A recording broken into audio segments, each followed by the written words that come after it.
A man getting bit by an alligator and he screams. Okay, quiet. Hey, quiet. Sit down, Sergeant.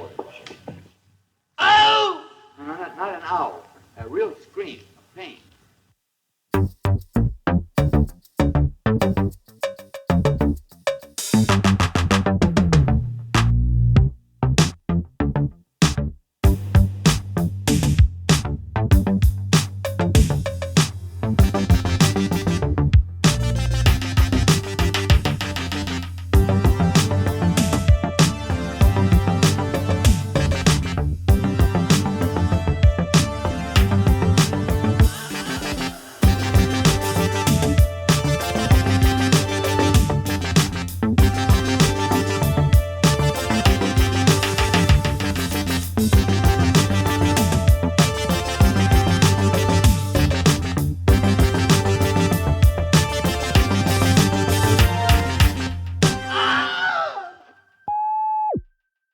So this was the first night of the 2025 edition of the Oak Cliff Film Festival, and this is our first driving and screaming for Oak Cliff. Yeah, we've never done this festival before, so well, together. I mean, together, and we've nenever driven and screamed together. Which this ought to be good because now we're in like downtown Dallas. It's even like worse than Diff. Like this is going to be. It'll be something new. It'll be good. It was the first night. There were two screenings, and oddly enough, the opening night, the kind of like marquee screening, was not Albert Birney's Obex. Yeah, it was something else. I mean, honestly, and look, I'm no shade to the programmers. Honestly, it feels like this. Strawberry Mansion played to a big crowd in 2021 at Oak Cliff Film Festival. So I'm surprised that this one doesn't open up downstairs. And as opposed to a Sesame Street documentary opening up, and like, I mean, I don't know, but I would imagine the crowds were almost the same. So what you're saying is you do want to defund PBS? I'm sorry, I didn't mean to interrupt your thought. Yeah, I'm tired of all the woke making children feel good about themselves bullshit. Muppets. I'm tired of it. I'm tired of like look, I had to fucking suffocate. Like, I mean, with Bert and Ernie having come out, and like Elmo. Did they really come out? No, I don't think so. I'm just playing. Okay. Yeah, no. No, I mean, yeah, no, I'm all for. This is the biggest problem with Oak Cliff, right? Is that it's so difficult to see everything. Not that I really wanted to see Street Smarts, but I mean, like I'm just not that into the documentary side of the festival going. But like, it is hard to, like, it'd be cool to be able to see everything. And I guess that's part of the lament of any festival goers. It's also a shorter festival. I mean, just like when you think about like this compared to Diff, I mean, Diff was a week long, and so there were, with some films, a couple different chances to catch them. And here, we're really on two screens over a weekend, and so it gets tough to catch everything. But it makes it nice that everything's self-contained, right? I mean, no, it does, because it's easier than to just go up and down. Right. And tonight's crowd wasn't overwhelming. I mean, like, it can get a little hectic in a Texas theater when you have that many people. But I mean, it's a wonderful place, and it's a fun place to do this, and I'm glad that we have this, because again, this is the closest we're going to get to like something like Fantastic Fest. I think, Yeah. Even though I would like to see, I'd love to see Oak Cliff expand to a week-long fest, but I would too. And I think, if it continues, I mean, this is year 14. If it continues to grow, it's possible that it goes beyond, if that's something that they're actually even interested in. I mean, because again, this is not like. So this is a question though, because I think, back-to-back years at Diff and sort of seeing the different kind of programming and just the different kind of context, does it need to be a week long? Like, would fatigue set in? Oh, quite possibly. I mean, and that's the thing with the crew. Like, I can't imagine. I mean, I know Oak Cliff Film Festival is its own entity, and that's obviously being in conjunction with the guy with aviation and Texas Theater and the Oak Cliff Cultural Society and all of that. But yeah, trying to coordinate. You're trying to coordinate that many volunteers for that period of time. Trying to juggle all the schedules of all of your talent that's coming in. And this, but But I will say this though, like if you look at this compared to Diff, like there were press areas set up, but again, those were set up by the studios or by the producers of those films, etc. Yeah. Like, you know, Diff wasn't coming out of pocket to set up something at the Virgin. They probably obviously had Virgin Hotel, you know, donating rooms to talent, right, and donating particular. But I mean, you figured that Oak Cliff has the same sort of cachet. They could do the same sort of thing. Yeah. Where and there was a press area set up. Right, but that press area is pretty small. Yeah. I mean, like that's a small room to just kind of like break away for a second, and it's like the only really VIP quote unquote area that they would have available to them. But I will say this though, like that being said, the area at Diff was ridiculously small as well. Right. Like in the theater itself, there's not a green room at Sinopolis. Right, where you could have, you know, where you could have specific. There might be some sort of back. They could have just given us a theater. True. Yes, that is absolutely true. So I don't know. I don't know if the intention is for this to continue to grow in ways like where we add more films or we add more days. I think a day or two here. Like, I mean, I think a Wednesday's, you know, start aside from just a intro party. I also think, you know, they probably have enough pool where they could have done something at like the Majestic. Where their opening night film is at the Majestic. Like this could have played at the Majestic or you know, something that was I don't know. I mean, this probably would have felt a little empty at the Majestic, to be quite honest. I mean, like, but like if they brought in something that had played in other places, which they've done in the past. This is not like they've had bigger films that have shown, like you could have gotten something like a Friendship, right? Or kicked off like Earth Mama, or let's say something that, you know, A24 has in the bag, that, you know, it comes out in like 3 or 4 months from now, right? Or whatever. Right. That could be kind of a marquee, especially if you've got talent to come along with it, right? Yeah. And I think this is, you know, from a perspective of like as many filmmakers that are coming to this, like it is, you don't see nearly as many press at this as you do at, and of course it's just Thursday, right? But like that you see at Diff. You're right. No, you're right. You don't. And then, I mean, I noticed last year when I came that I didn't see as many. And the access to, like, obviously this is a small organization, so like the PR people for this, they would need to expand. Like, that's where they really need to expand, right? Is where they could expand. I don't know, need is the wrong term, but like if they could expand where you had someone that could do something like we got at Diff, where you're just like you're opening up. Yeah, here's a list of everybody. Here's a list of people, and contacts. And so bringing that level in, and here's how to, you know, again, here's how to get screeners, which is one of the things we said for Diff too. Is just a matter of like, don't make us ask, just give them to us to a certain extent, like, or at least give us, and they did give us the names of people to ask. Yeah, like I know that not every screener is handled in the exact same way. Right. I think that's where part of the problem as well, right?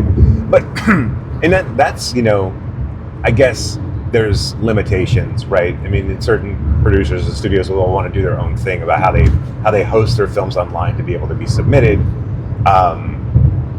You'd think that'd be a little bit more universal, though, right? I mean, like, you know. Yeah. And again, I don't necessarily think like Vimeo is necessarily the best way to do all of that. And I forget what some of the other ones that we saw, like, that had password protected screeners, but like, well, some were like directly from the studios, right? Or like the distributor. It was like their app. Yeah, that's true. That you had to install it. So, which I'm surprised there's not more of that, right? Right. But I like this vibe. I mean, like, I you know, me personally would like it to become more like not in size or length, but programming wise, I like the vibe of it, and I like that it tends to skew towards the Fantastic Fest, more of a, you know, that type of experimental, a little weirder, little quirky, weirder films. And that's why, kind of, to me, like the documentaries don't like necessarily hit in this particular film festival. Is that I don't really see a lot of them being all that really interesting. Like in that same type of way that these films like we have lined up are. I know you weren't able to go last year, but last year's like opening film was the Mars Volta documentary. Right.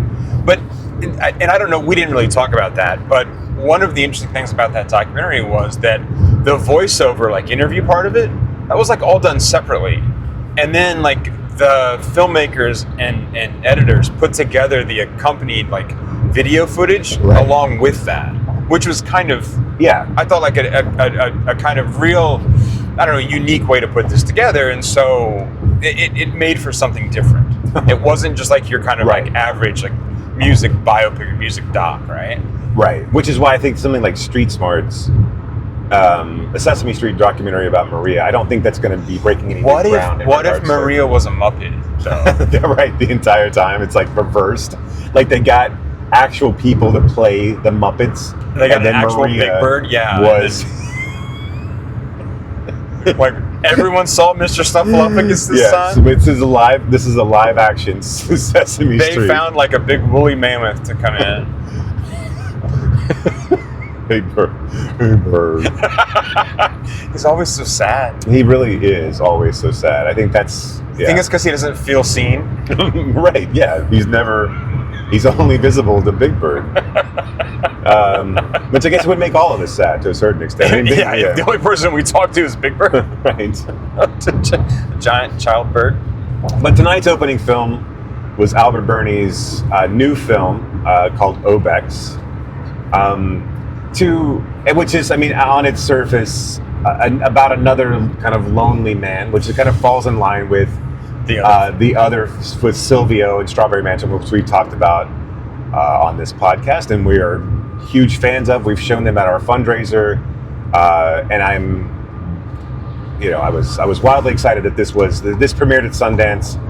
It's been making the festival rounds, and it's about a lonely man who makes computer pictures, these ASCII computer pictures from your photos, and then finds out about this video game where you can kind of insert yourself into the game, and he becomes immersed in the game, and in him and his dog, and it's another dreamlike, ethereal film, much like both of them. But I mean, like obviously, this is way more akin to Strawberry Mansion than it is to Silvio, I think. But it's much more surreal in that, and fantastical, right? In that.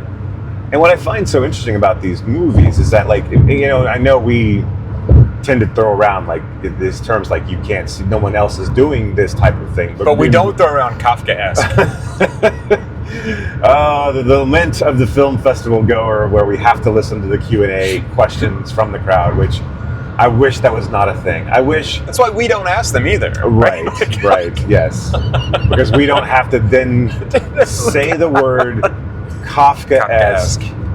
Or tell the filmmaker his influences. Right. I saw so much of Lynch in your film. So clearly, you have seen Eraserhead. Have you seen?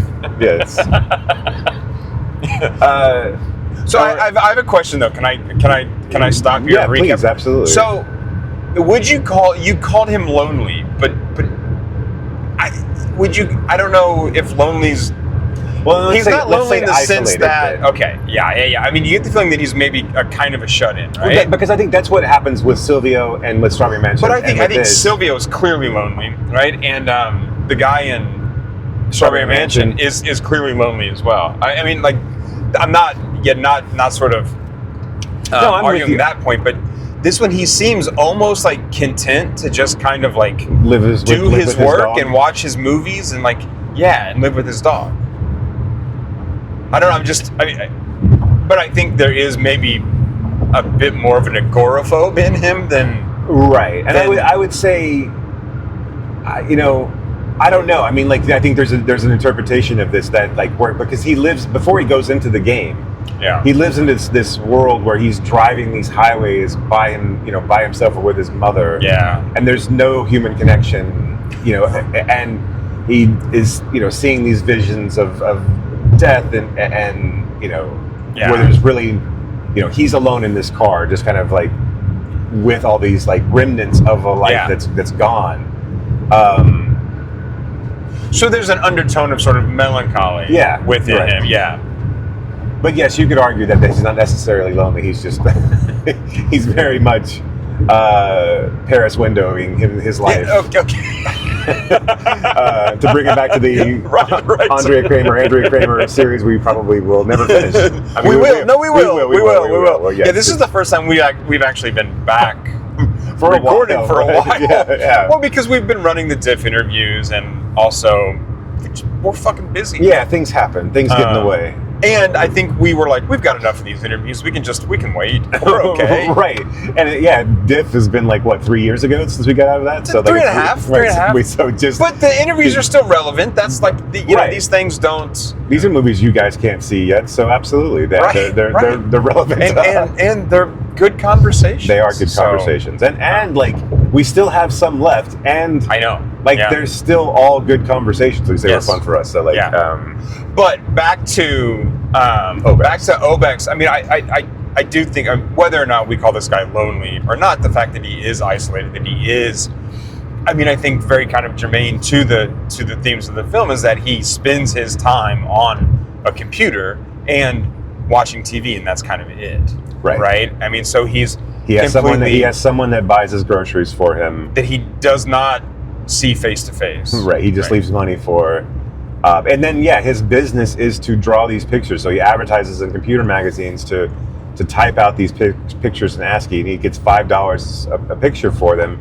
And that seemingly is how he lives his simplistic lifestyle. Yeah. And he's surrounded by, of the time, tech of the time. Right. Although this is a kind of a motif throughout Albert's films as well, is like this.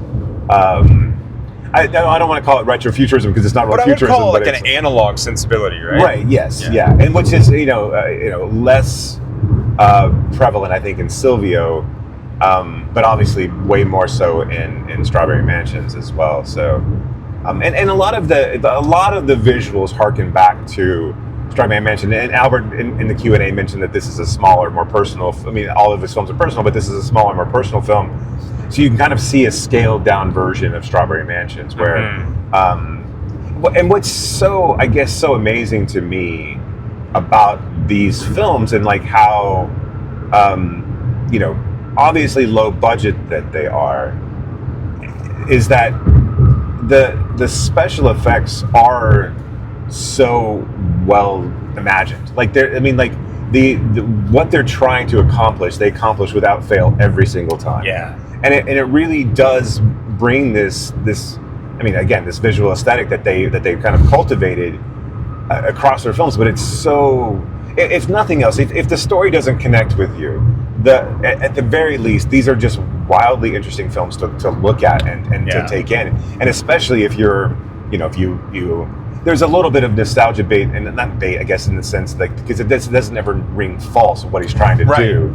But I mean, like, if you're familiar with the game, these kind of like early video games from on the app, on the Mac or even in the PC, and the sound effects and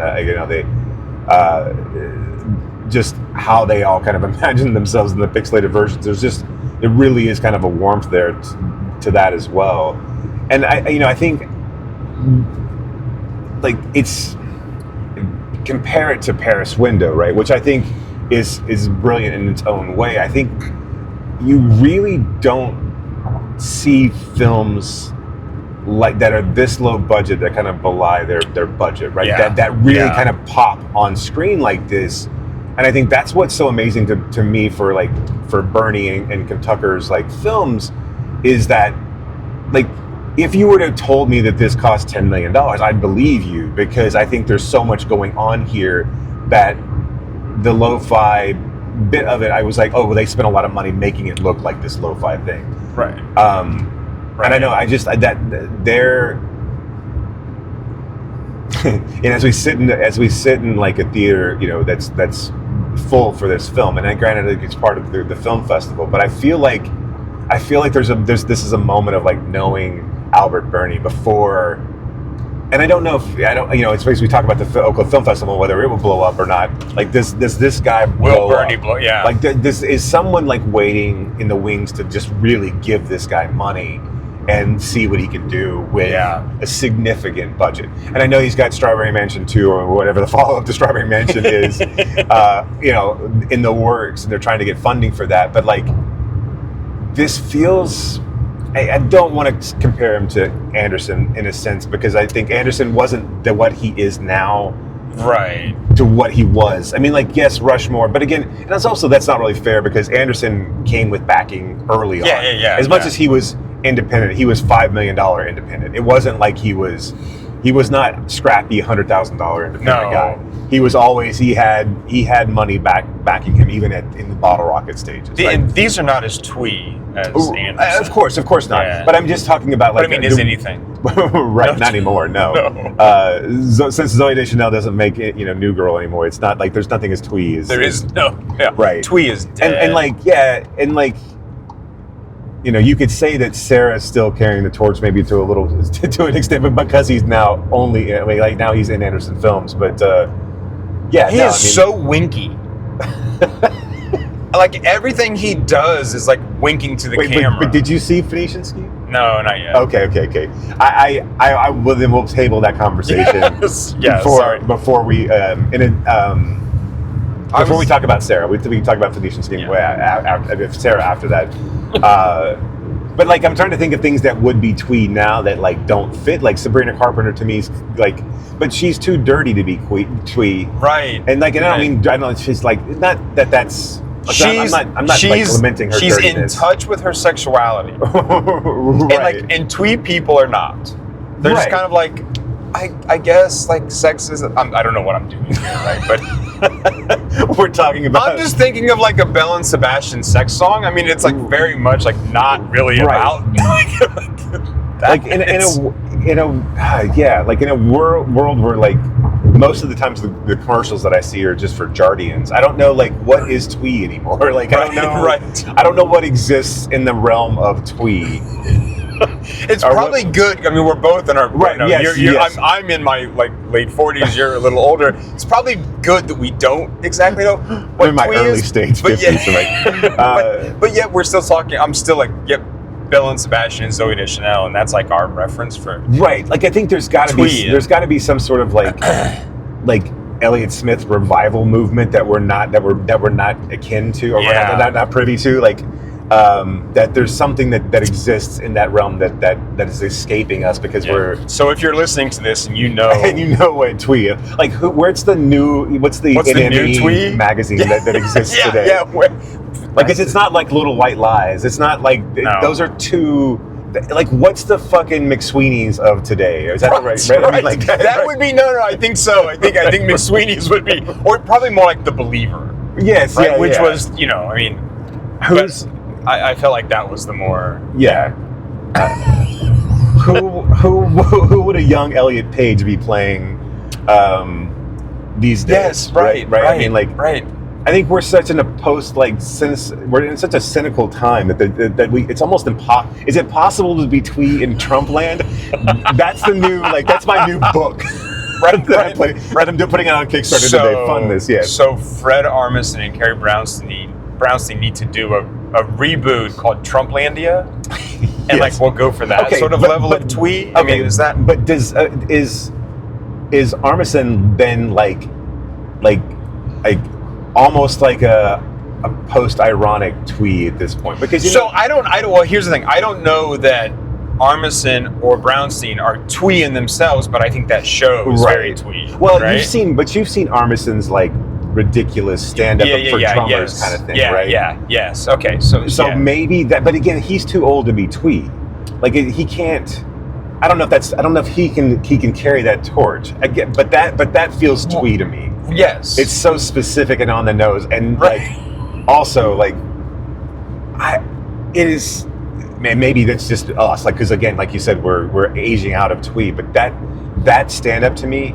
Yeah. That whole special is infuriating because it's so like I don't know what it is. It's just it's so annoying, that whole thing. I don't and the fact that it speaks to just a very like six people fucking bugs the shit out of me for whatever reason. I don't know. Like it's just. You're gonna have to help me navigate to Springtown at a certain point, just so you know. Yeah, we can go up. So the listener knows. You can go up 30 to 820 over to, or we can go Jacksboro Highway all the way in. Okay. So either one you want to do, it's probably 6 one way, half dozen other. Okay. But 35 to 820 Jacksboro Highway is going to be probably your fastest at this point. I don't know what you just said. So just go 35 north to 820, or and then Okay. Jacksboro Highway. I can pull up on my phone. Yeah, we'll get there. Just keep going. Yeah, look, I was just gonna keep driving straight until you said like, where are you going? You go this way for a really long time, and then when something gets in your way, you turn left. Yeah. Back to Obex. But not to get anything advanced, I do think this is going to probably get distribution. It had a lot of, well, and I mean, like, I don't really know how. I know that when Strawberry Mansion happened at Oak Cliff, I mentioned it to Jimmy at Granbury, right? And he was like, he had some sort of cool like insider thing where he could pull up, and he said, oh, it got picked up by somebody. So I would imagine this is going to be a similar thing. But I don't imagine that it will make a lot of waves, which I think it should. But I think all these films should, right? I mean, like I am a believer in a one who wants to buoy these films, because I think that they are, like, as much as we and people bemoan non-original content or content based on IP or which is weirdly because this content is based on IT, but IP content or legacy sequels, like these types of films. And this is not going to connect like with a huge audience, but there's an audience out there for this.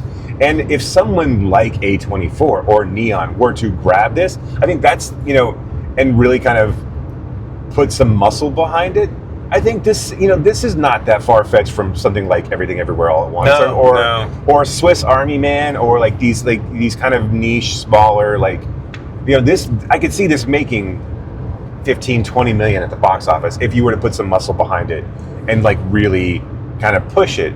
And I don't, but who knows? It's in a world where a Phoenician scheme is already streaming, and like that movie, right? That Nick Kroll movie and the other, like, did that even get released? I know it didn't do well, but like, I feel like it was out for like a week. I was just like, what the fuck? It wasn't out very long. Like, why? And it looked funny. I mean, like, it had a killer like trailer. Like, I know it wasn't like critically well received, but like in a world where I know we talk about this all the time too, but like I don't understand fucking release at all. Like how does something like that Bride movie with what's her face get like not weirdly get released and not get released? I don't understand like how we have these like kind of star vehicles. Wait, which movie? Oh, the one with the girl from Pitch Perfect. I can never like.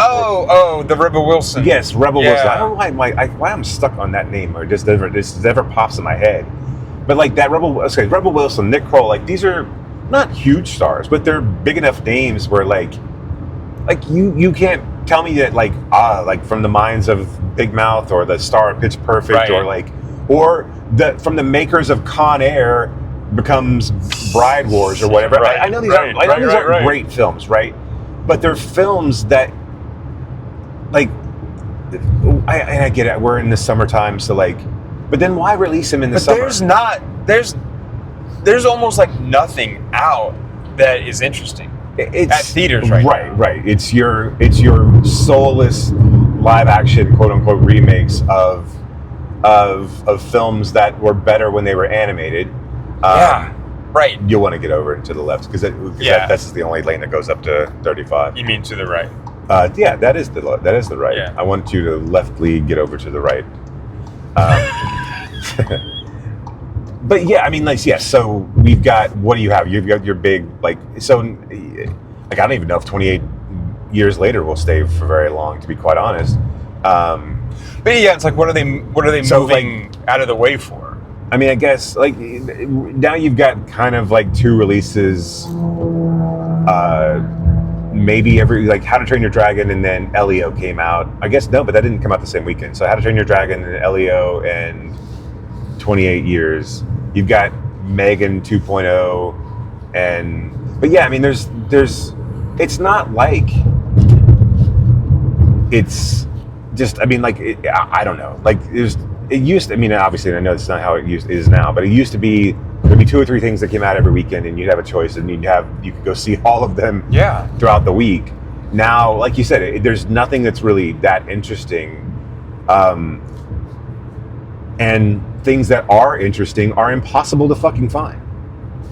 Like, the Phoenician Scheme doesn't stick around. Like, if you didn't see it in the first 2 weeks, fuck you, you didn't see it. Like, I mean, like, and I think there's still a smattering of screenings, but like, as soon as you do that, it makes it almost like impossible to, for anyone to, like, no one's going out. If you make it impossible to see your a movie, no one's going out of their way, or no casual viewers going out of their way to go see a film. Like, Dangerous Animals kind of came and went. Like, I'm sure people don't even know what the fuck that is, because if you didn't see the trailer at an AMC or wherever you were, or you didn't see it. Yep. And that was a fun, like, popcorn thriller. I mean, like, it wasn't like any great shakes, but it was a movie that was fun to see in the theater. It's Jai Courtney. Yeah, come on. Right. Of course, it's great shakes. His career to me is so bonkers. It is so weird. They kept trying with that guy. I know. They really kept trying with that guy. And he's really good in this. I don't know if you saw Dangerous Animals or not, but this is what he should have been doing. Right. Like, yes. This was the role for him. And yeah, it's one of these, like, just it's kind of like a potboiler, like, kind of like Breakdown, or these kind of like classic, like, Joyride, these kind of I don't know, these basically three-hander movies where you don't know how they're going to get out of the problem they're in, and I don't know, it was a lot of fun, and then Jai Courtney's a lot of fun in it too. So but I think what we found is, like, if you have Jai as part of your name, you're never going to be a huge movie star. Like Michael Jai White? Right. Even though you, by all rights, should be. He's pretty beefy. Oh, well, I mean, like, not I'm kidding. Yes, he is technically a big movie star. So is Jai Courtney. But yeah, Jai Courtney is a beefy guy as well. And I don't know what my point was being, but yes, I mean, there's nothing in the theater that's interesting, and, like, why can't these films exist? And again, I still don't understand, like, why aren't theaters? You don't have to fucking show them in Dolby. You don't have to show them in your biggest theater. But, like, why aren't you pushing? It feels like everything that we talk about, like, why are people so fucking passive? And this idea that theater's going to die out, and it seems like we're already resigned to this fact. And again, I'm not one to say, like, from a historical perspective, when you talk about technology and how it moves on, and all these organizations and how they died out because they didn't adapt, right? All of these, brick and mortar stores that didn't adjust quickly enough to online sales, and they couldn't adjust quickly enough to, like, take over someone like, Amazon or whatever, or take on, and, like, Blockbuster not really adjusting correctly to Netflix. Although, that being said, that story was Blockbuster they had a CEO that didn't fucking believe in it. Right. They didn't. Right. And they could have. They were on the cusp of, like, killing Netflix, and then they just basically said, "Yeah, we don't want to do this anymore. Fuck it." And then they killed themselves. And then GameStop, like, not being able to realize that the writing was on the wall of used games basically going away, and, like, everything going digital, and then them really having nowhere to go from that perspective. Like, they had nothing left. So because they'd already kind of ruined the space of, like, not understanding a market for, so you're going to want to take A20, not a market for the retro games, or having store space to kind of, like, then still stock this idea of, like, because they could still exist, if they had like been able to predict, like, the re-rise in analog technologies, you could have rebranded yourselves as a used media store, but also then, like, kind of been at the forefront of. That's a tough thing to predict, though. That kind of, like, resurgence of analog. I mean, because when everything is digital, and that becomes a buzzword and a kind of marketing ploy, it's going to take someone special to be like, oh, what's probably going to circle back, right? Well, or you could have driven that market to begin with, right? I mean, that's the thing, is that you could have done is to have done, has kind of leaned into all right, this we're gonna try to make this happen. Like we got floor space for these vintage games. Now let's start to push, and contact companies to redo, like, this Urban Outfitters type thing where like it's, we're gonna push vinyl, right? We're gonna push for repressings of vinyl. We're gonna push cassettes. We're gonna push VHS and see where this takes us. And it probably wouldn't have been enough to sustain them because obviously they grew too large and they didn't have the floor space to do anything that I'm saying that they could have done anyway. But everything else that they did was just kind of flailing. So yeah, you're going to take it west. Yeah. Do you think people wonder why I don't know how to get places? No, I think they know. They're like, man, they did this. We meander enough on our podcast. I don't know why. Too. Right. Why would it be any different with actual physical driving? There's no direction here either. So I'm curious about this idea of like if Obex hit enough screens, like the kind of business it would do. Like, do you think that do you think there's enough viewers who aren't lazy enough or who aren't lazy to then go watch this film? I think so. I think you could put together a killer trailer for this that would get people in. Yeah. Now, granted, if it's a misdirect, but also then if you talk about the lo-fi, if you kind of lean into what we were just talking about, like I do think that there's a level of that as well. Like this will eventually be released on VHS. Because everything else has, like what Strawberry Mansion was, Tux and Fanny was. Like it's not like it's. I don't think Sylvia. Actually, no, Sylvia was as well. So like it makes sense that they. You could, if you marketed this the right way.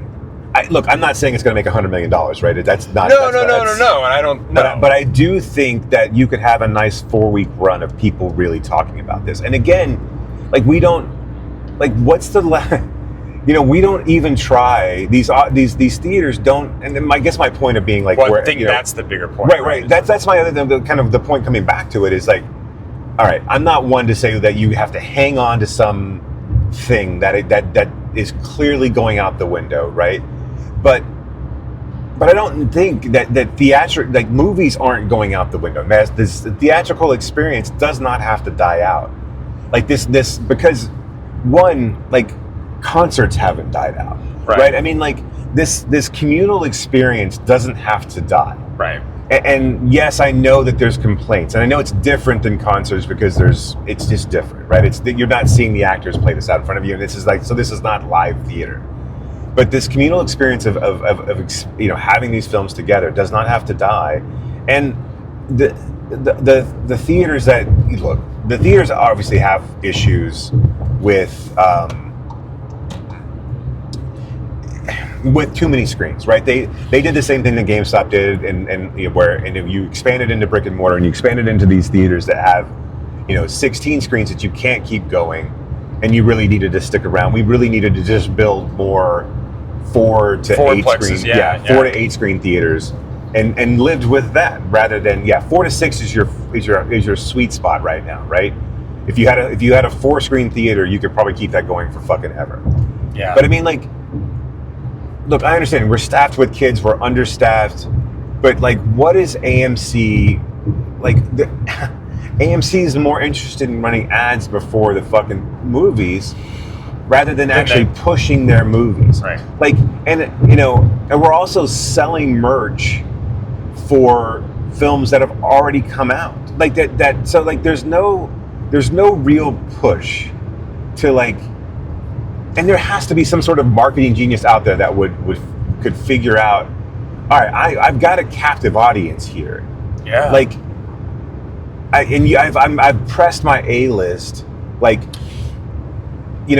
at a certain point, your A-list becomes useless if you can't if you can't go anywhere else, right? And so, I mean, if you can't, there's no other movies to go to. I guess you can see the same movies over and over again, but that's unlikely. Get people back into the fucking theaters. Press your other, like, it's not that fucking difficult to have your concession people talk to them. Oh man, you're going to see this? What you should do is come back and see this. Look, and I know that's small time returns, right? But I mean, like, it still returns. It's still part of it. Yeah. It's just to kind of put like you have people who have apps on their phones. Fucking What? give them Sorry. give them an incentive to watch a trailer to come see a movie. Well, didn't Apple just do something with the F1 movie where they sent like a coupon like through like Fandango to your wallet? Oh, I don't know. Maybe. I think they did like a. And like, I mean, like I know a that like A24 gives, if you're part of their, their thing, they give you a ticket. They give you a ticket, yeah. So Jacksboro Highway is where you want to go, yeah. Which I mean, like, and again, I'm not saying that like that AMC has to give away free tickets, but every one of these theaters has an app where you buy tickets through, right? Yeah. Hey, come see Obex and get a free small, and you can upgrade for a small. You get a free small drink, and you can upgrade for, you can upgrade that for a nominal fee, right? And of course, then you're probably going to buy a popcorn. It's all this shit. Like this can't be this difficult. And they don't. And the thing is that we're talking about an industry that is dying. That they all say that's dying. All the executives are saying within 20 years this will be gone. But they don't seem to care. Right, and that's the fucking thing. It's like, why don't you care?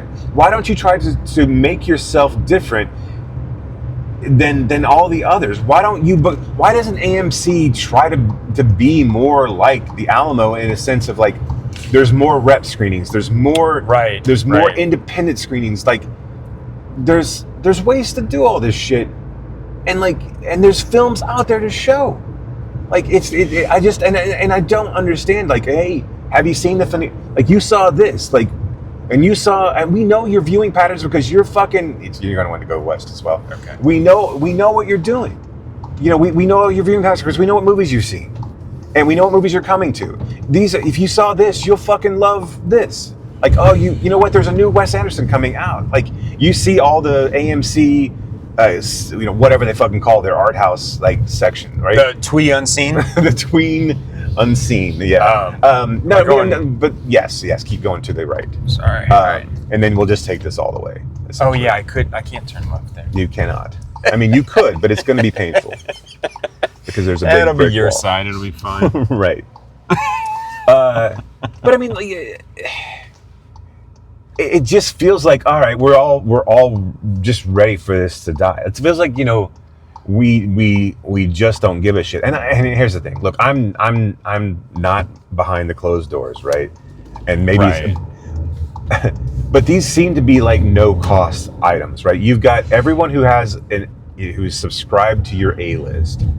You want them. The reason you have a fucking A list is you don't give a shit what the movie they come to see. You just want them in house. You want them there. You want butts and seats so that they will buy concessions, right?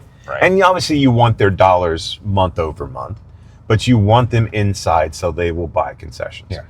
Or they'll buy your stupid merch or whatever. Or the popcorn buckets. So give these people more reasons to come in. And there has to be an audience that is looking for films like Dangerous Animals or Phoenician Scheme or the fucking Nick Kroll film or even the Rebel Wilson film. Like, fucking give people incentives to watch the trailers so they'll come in. Like, hey, I'm on my phone anyway. I'm scrolling through fucking whatever. Like, why don't I get on AMC and let them give me $1 coupon, right? Give me a reward every time I watch a trailer, and you can limit it. This is not fucking stuff that's rocket science, right? Your margins are so high on soda, you could give this away and still make money. And because again, you want people in your fucking theater. You want them in every single week. You want them in. You're giving them the ability to see 3 movies a week. You clearly want them in, right? So, push, grab them, give them incentive to come back in. But if you don't have these fucking movies in your theater, and this is the thing, is that there are screens available. There are. And like, I don't understand why, like, you don't then start to branch out to things like Bollywood films. And like, there's a whole world full of cinema that you could be showing. And you're just fucking not doing it. We just want Marvel. Right. Right. But even then, we don't really want that. I mean, like, it's not, and again, like I'm saying, you don't have to put it in your biggest theater, but you can't tell me that that every single screening of How to Train Your Dragon is full of people. And of course it's not. No. And even if it is, elongate its run. But that's the other thing. I mean, again, that's the other thing that these guys are facing. But so if the Phoenician Scheme only runs for 45 days or 30 days or 15 fucking days or it's 15 fucking minutes, still give people a reason to see it on the big screen. I mean, and then because I do think that I do think people still see value in it. If you saw Sinners on the big screen, if you saw, there's still value in watching something, on these large format screens, regardless of whether not at home on our right. No matter how big of a TV you have. Right, your 85-inch TV can't compete with a 2-story screen. I mean, it's just no. Regardless, that's a big TV though. And that's the biggest screen, the biggest TV you can get, right? Yeah. And for those people who do have that and don't come, it's not like they're. Just keep going. It's the construction, but just follow it to the left. Yes. Okay. Yeah. That's scary. Yeah. So. Anyway. Yeah. So back to Obex. Yes. Is the ultimate, because I'm curious about this. Is the ultimate message of this film, and I don't really enjoy kind of going down this path, but is it go outside? I mean, this is. I don't know. What do you think? To me, it's you kind of go into this surreal land once he gets into the game, and that kind of the game kind of takes over his life, right? And the end message of you being thrown into this game and it becoming real, and the idea of all I want to do is get back home and take my dog to the beach. Yeah. Yeah, I mean, I think you could argue that there's that living in this kind of analog world, in an isolated world, and living online. And of course, this is not online for 1987, but he does spend all day making things on the computer, right, watching right. TV. I think it's an interesting kind of parallel to I think how we find ourselves, but very kind of online and invested in screens, right? Right, and I do think the themes that follow through the previous two movies follow through this one. Yeah. It's about finding connections, right? Right. It's about being wrapped up in our own selves, but then ultimately finding connections among the people behind us, and the dangers and pitfalls around that. If you take a look at Silvio and how he, puts himself out there, and then still, and still, gets hurt by that. Yeah. And this is in the same sense of I think this movie plays very interestingly with time and how time is against you in a lot of senses. Yeah. And I think that's a really interesting thread to pull. And again, or how you can get lost in that kind of with that kind of worry, right? I mean, right. I think with Strawberry Mansion, this idea of getting caught up in your own world and getting caught up in the routine and the rules around your job, and around your kind of the regiment of your life, helps, basically makes you miss kind of the uniqueness and the beauty that exists. So yeah, I mean, I think these all three of these films kind of play in that sandbox of and do it in such unique and beautiful ways. I one of the things when I sit back and I watch these films, these are films that and I don't do this very often, but I really I would love to be on the set of these films. I would love to be just to watch this play out and to see how they put these together. Well, because I mean, so much, and I know that at the Q&A, Birney talked about doing some of the VFX and post and adding layers digitally through computers and stuff, but so much of it is practical effects as well, and that's what I find really compelling about these films, about his films, is that in Silvio it's a guy in an ape suit they didn't do Right. anything Right, yes. digitally with that. It's just a guy in an ape suit. And, in this film, you see, a guy with the TV for a head. And it's, his head is in a TV. It's But I think good. stuff like that is so charming. And so, I don't know, it adds a different texture to a film like this.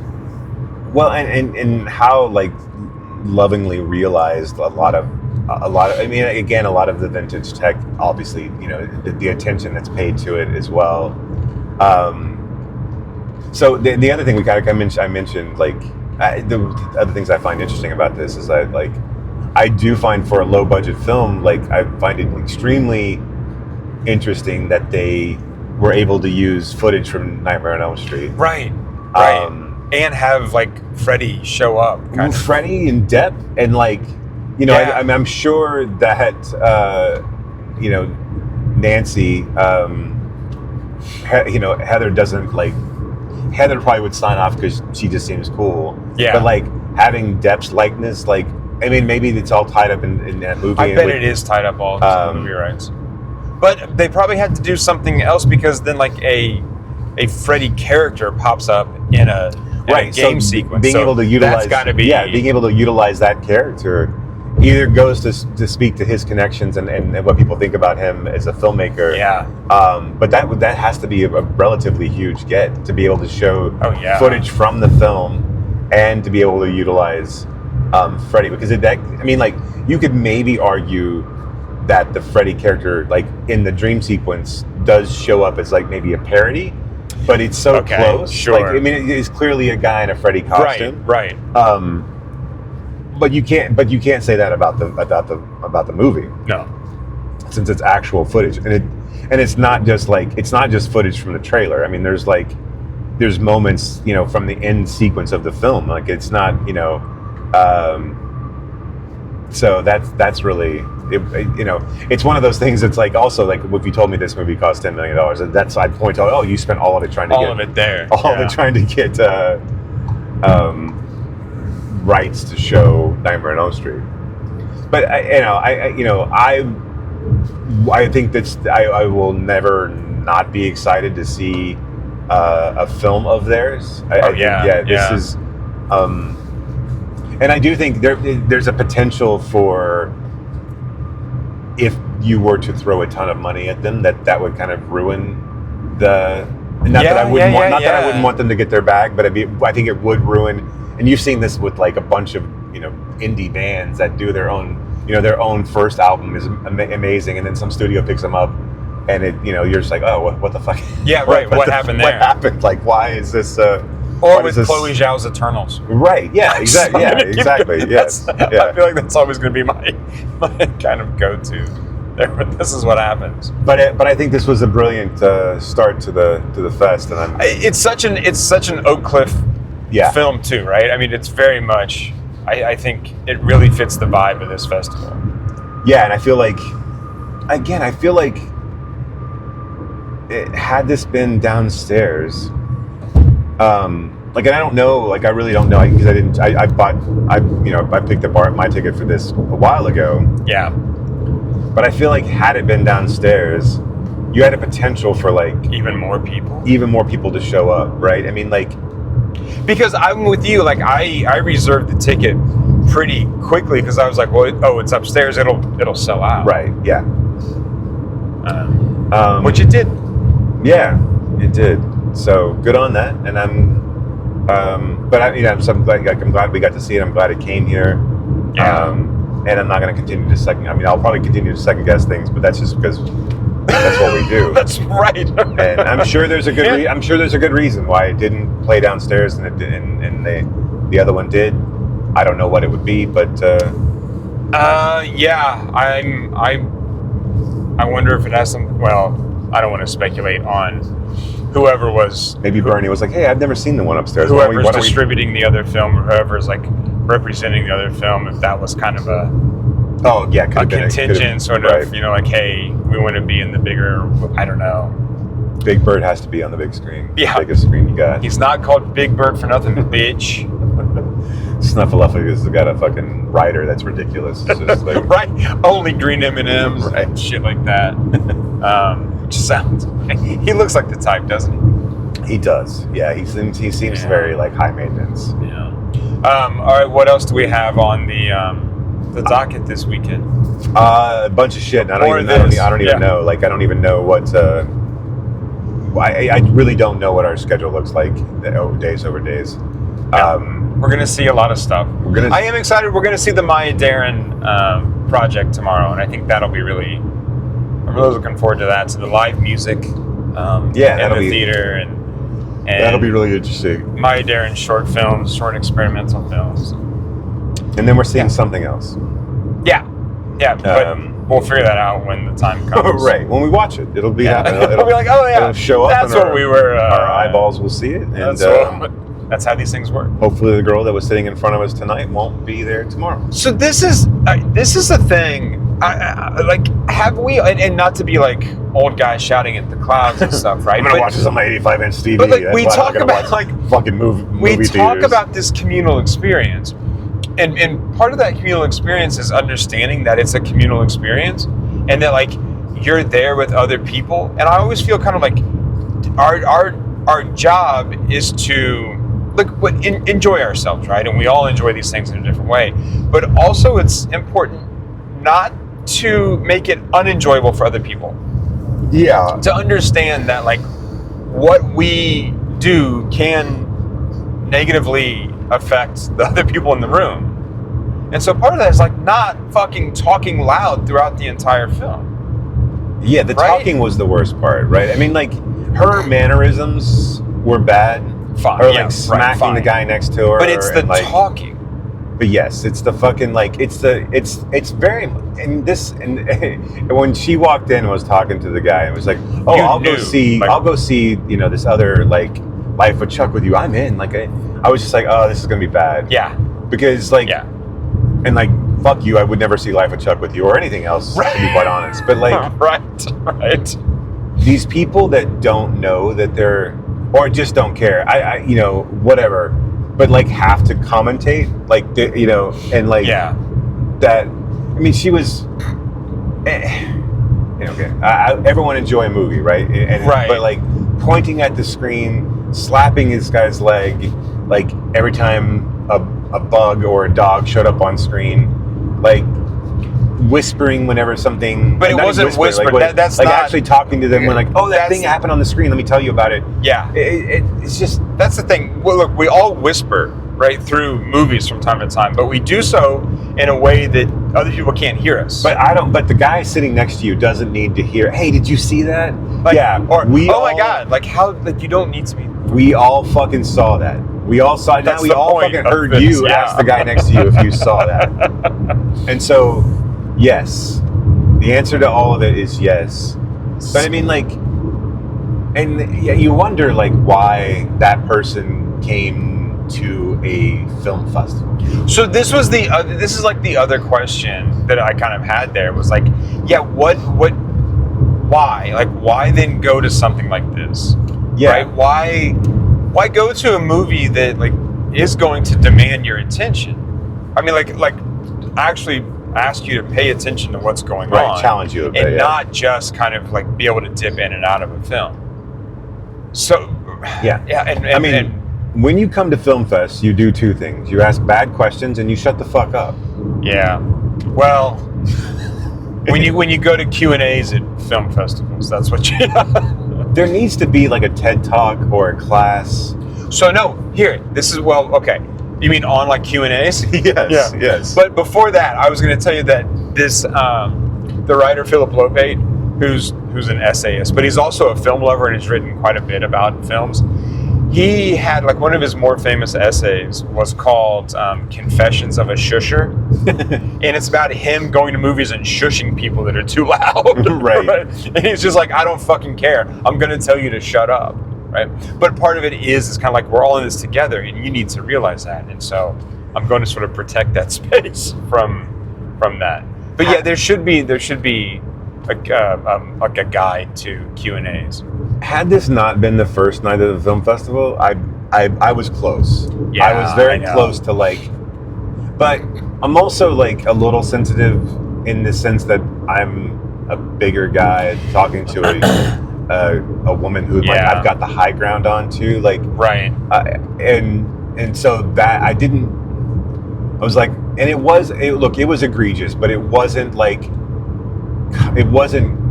I mean, I could still enjoy the film. Right. So yes, it sucked, and yes, I'd never want to see that person again, and I would certainly never want to watch a movie in their vicinity again. No. But it wasn't so much where I felt like me screaming, "Hey, fuck you," or like "Shut the fuck up." Shut the fuck up. Would have accomplished anything other than me being taking over the role of being the asshole in that situation. Right. I didn't want to be that sort of aggressor. And so I didn't say anything, although I did think about kicking the back of her chair and going, "Oh, is that annoying?" Yeah, so is what you're doing. So was your. And I mean, so all these things went through my head for sure. Like, yeah, I should, fuck with her in a way that like, but also I was like, ugh. And also I kept waiting for like the fucking, num beside her to fucking say something. Be like, stop, because it felt like what she was saying to him, like it felt like, and this is the other reason. Was annoying him? Well, not only that, but like it felt like they were somehow tied to the film. Like there was something that was like where she's like, "Oh, I know that guy who is in this movie." Then you should know even more to shut the fuck up. Right. So, but I mean, it felt like she was entitled because because of that. That guy was somehow, tied to the film. Right. And I'm just like, okay, well, whatever. Which is another like annoying factor to begin with. Like, someone that entitles you to nothing. Right. But this woman clearly, fancies herself a film goer. I guess I could, aside from what we're talking about, like her talking with the person, about movies. Should still know to be quiet. Then yes, and look, if I can impart anything to that person, is that you're the reason movie theaters are dying. It's your fault. And not the only reason, but you're a big part of it. 100% your fault. And so that you don't understand decorum or how to behave in public, you're part of the fucking problem. And that this is all going to go away a little bit because of what you did. Yeah. And I hope you're good with that. So the decorum thing, is this just a bigger... Is it a generational thing? Is it just another kind of influence of like... I don't think so. I mean, like, look... Because there's plenty of assholes who are older than us, right? Yeah. There old people do that shit too. Where they fucking... And they just think they can do it because they're old. Right. Old people talk at the screen and say that... you. And like narrate what's happening on the screen, or say stupid shit like, "Oh, he's going in there," or "Oh, wait, what's, I got a dog just like that," or that's what, Right. Whatever. They do that shit too. The decorum of like, or, the generational thing of like cell phones at concerts. Yes, that's generational. Being an asshole in movie theaters, there's always been assholes. It's always, right? There's just assholes in general. It's like people who don't pick up their trash after they fucking leave the theater. Go fuck yourself. Yeah. Like you leave if you leave and your trash in a theater, and it's one thing. Okay, you can drop popcorn. That happens. I mean, it's a droppable thing, right? But so if you leave the bag of popcorn. But if you leave your cup or your bucket of popcorn or your candy trash, or worse, shit you brought in from home and you just leave it there, you're a bad human being. Don't listen to the podcast and don't ever fucking come around. Stop listening right now. Turn it off, because you don't deserve to hear my fucking voice. I don't think they probably don't listen. But that's fine. But if they do, fuck you. Don't listen. Or how about this? Be a good human being and pick up after yourself. And I'd like to believe our audience is nodding along with you. Yeah, I hope so as well. Yeah. But that's that. I mean, but people have been talking. As long as you've been putting people in a quiet room, people can't fucking help themselves. Yeah. So it takes a conscious effort to be fucking quiet. And it's not about kids. It's not. It's just people have sucked. It's like saying that like Hollywood has never had original ideas. You're just not seeking out the right type of film. Right. There's plenty of fucking original ideas out there. You're just not you're intentionally not seeking them out. So what you're saying is Gen Z is the future. I believe that our children are the future. Right. And we should probably teach them well. Yeah, and let them lead the way. Absolutely. Absolutely. Is that? Oh, That's a gymnasium. No, I thought there was like a Maserati logo on it. Oh yes, it's the Maserati. And I was like, is there a gymnasium. Maserati dealership out there? That's fucking stupid. Out here in Podunk, Texas. Yes, it is. We are in. No offense if you're listening from Springtown, but you are living in a very small town. No, and then I have to drive to Decatur. So it's yeah. not like, So yeah. right. We're not bustling metroplexes. We're outside of these at this point. Yeah. Yeah. So like, I mean, look, that's a negative, but whatever. Hopefully, she won't like be. She's gonna sit in front of you every screening. And that's the thing is, it was so great up until that point where she walks in like just as the movie's starting, and just did not stop talking. Right. Like, well, I mean, she did, but it was just. But like, it was quite a while. She didn't stop talking or gesticulating or like. I mean, like, how do you live your life like that? How do you live as this like? And okay, I know how you live this way because she's a petite, probably attractive female, and she gets away with it. Right? I mean, like, no offense to petite, attractive females out there who do things the right way, but like, if you're taking advantage of your petite attractiveness, your tweeness, then fuck you. She was not twee. Yeah, she was just a dick. But like, yeah, it's you can't be that. Well, I mean, you can be annoying and be twee, but like, yeah, but I mean, did twee girls wear like athleisure? They probably do now. Do they though? I mean, that would seem weird. Yeah, right. I think you need to get into that like farm hand. Like I think it's called cottage lesbians now. That there's this whole movement of like it's a whole industry. Yeah. Yes. Which I'm here for. I think that's actually pretty funny. But can lesbians be twee? I don't. I mean, I don't want to say that lesbians can't be whatever they want. That's not what I mean. But like, right. But just in general, are lesbians twee? No, I don't think so. Okay. I don't think so. Okay. I don't know. Like I said, I think twee. I think we've passed. We are in our post twee era. We've got to go something beyond twee. We have to find a new twee. We have to find whatever is. Like I said, yeah. We've gone past. We're post punk at this point. You know, we're post twee. Twee has come and gone, and now we have to redefine twee for a new generation. Yes. Twee is dead. Long live twee. Right. Now the new Slick Rick album. That's twee. The new Slick Rick videos. Yeah. I mean, it's speaking of that. I mean, like I said, it sounds like 60-year-old Slick Rick. But does it sound like? And you still haven't listened to, and I know you won't. But like Cool J? Yeah. No, not the Cool J, but like the Will Smith. Oh no. Which just sounds like old. I'm the DJ. He's the DJ. I'm the rapper. Yeah. Whatever. And the Cool J almost feels like he's trying to like update his sound, but like again, I feel weird about Cool J because Cool J was never like right. He was never the rapper that even I think he like. The best thing that Cool J ever did was the acoustic version of Mama Said Knock You Out. Like it wasn't like he was soundtrack rap for I mean like for the most part forever, right? Yeah. I don't and like when he was young, it was just so in line with what everything else was. It never really. I mean like it feels like he was kind of a plant in a lot of ways. It does, doesn't it? I mean, because I've never understood how like. I mean, he and Komo D had that big beef, right? Right. And I mean, clearly he won, and I just don't understand that. Right. Because when you like compare like structurally and sort of like lyrically, right? It's not even close. No. Cool J just yelled a lot. And had the same like every one of his songs sounded exactly right. Yeah. Every single one of his songs was, and then I think Cool J maybe leaned into like the sex rap earlier. Yeah. No, he did. Because that would have been like probably his like third really. Yeah. Walk with the Panther or whatever it was. Yes. Yeah. And then like I mean like really.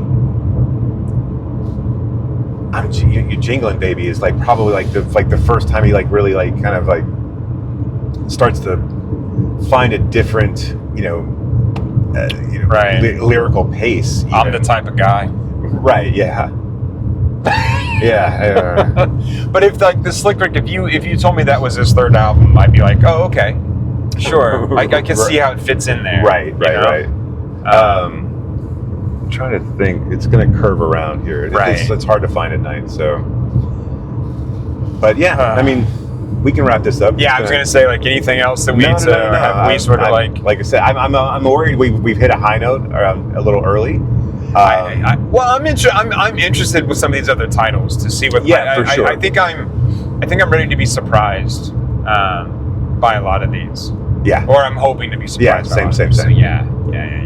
Well, all right, kids. We'll be back for another driving and screaming tomorrow night, and I still won't know how to get anywhere. Right. It'll be a shorter one because we're not going quite as far. Right. So yeah. But yeah. Yeah. But other than that, thanks. Until next time, thanks for listening. Yeah. Keep screaming. I haven't said that in a while. I know. You have been listening to Why Does the Wilhelm Scream with your hosts, Brock and Jason. If you liked today's episode, do us a favor and rate, review, and subscribe in whatever application you use to consume podcasts these days. You can reach us by visiting whydoesthewilhelmscream.com. If you are in the DFW area, we would love to see you at a Fort Worth Film Club event. You can learn more about those and find a full schedule at fortworthfilmclub.com. And you can learn about my foundation and how we are trying to foster the next generation of film lovers at realhousefoundation.org. That's REEL housefoundation.org. Till next time,